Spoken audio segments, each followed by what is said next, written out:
अम्बाला ने विकास की कोई गति नहीं पकड़ी है। अम्बाला का एक अपना महत्व है, एक ऐतिहासिक शहर है। 1857 से लेकर क्विट इंडिया मूवमेंट तक अम्बाला का एक बहुत ही महत्वपूर्ण रोल रहा है। पिछले कुछ वर्षों में बुनियादी विकास हुआ है, लेकिन रेल, रोड, एयर कनेक्टिविटी ऐसी चीजों के ऊपर काफी ध्यान केंद्रित रहा है। अब समय है कि इसका औद्योगिक विकास भी क्षेत्र का हो सके।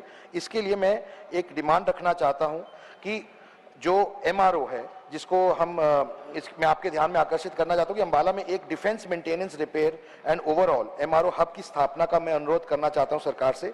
अम्बाला की ऐसी अनेक विशेषताएं हैं जो इस डिफेंस एमआरओ बनाने के लिए सबसे अच्छा स्थान बनने के लिए हर एक दृष्टिकोण से पहुंचता है, क्योंकि उसकी एयर कनेक्टिविटी, रेल कनेक्टिविटी, उसका जो रोड कनेक्टिविटी है वो बहुत अच्छी है। चाहे मैं NH1 की बात करूं, चाहे मैं बात करूं NH22 अम्बाला कालका शिमला हाईवे है, ये सब चीजें स्ट्रेटेजिकली एक ऐसी लोकेशन बनाता है कि एक एमआरओ के लिए बहुत ही आवश्यक है और डिफेंस ऑपरेशंस के लिए भी बहुत फायदेमंद साबित होगा, क्योंकि पूरे वेस्टर्न कमांड के लिए और वेस्टर्न एरिया के लिए ये एक स्ट्रेटेजिक लोकेशन पे है। चंडीगढ़ एयरपोर्ट भी 40 किलोमीटर दूर है। और मैं सदन को ये बात भी बताना चाहता हूं कि अम्बाला के अंदर बहुत ही जल्द सिविल एविएशन एयरपोर्ट भी शुरू होने वाला है। तो ये एक आखिरी कड़ी थी जो भी पूरी हो गई है।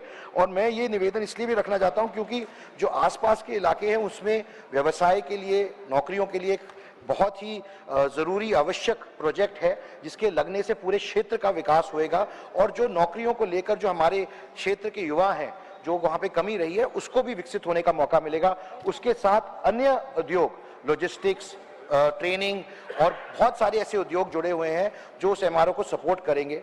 हमारे पास स्थल सेना, एयरफोर्स के लिए भी वहां पर एक बहुत ही अच्छी परिस्थिति बन सकती है, जिसका फायदा पूरे के पूरे अम्बाला क्षेत्र को और पूरे के पूरे नॉर्दर्न रीजन को मिलेगा। मैं आपसे के माध्यम से यही निवेदन करना चाहता हूं कि एक एमआरओ ग्रांट किया जाए ताकि अम्बाला और अम्बाला के आसपास के क्षेत्रों को इसका फायदा मिल सके। बहुत बहुत धन्यवाद।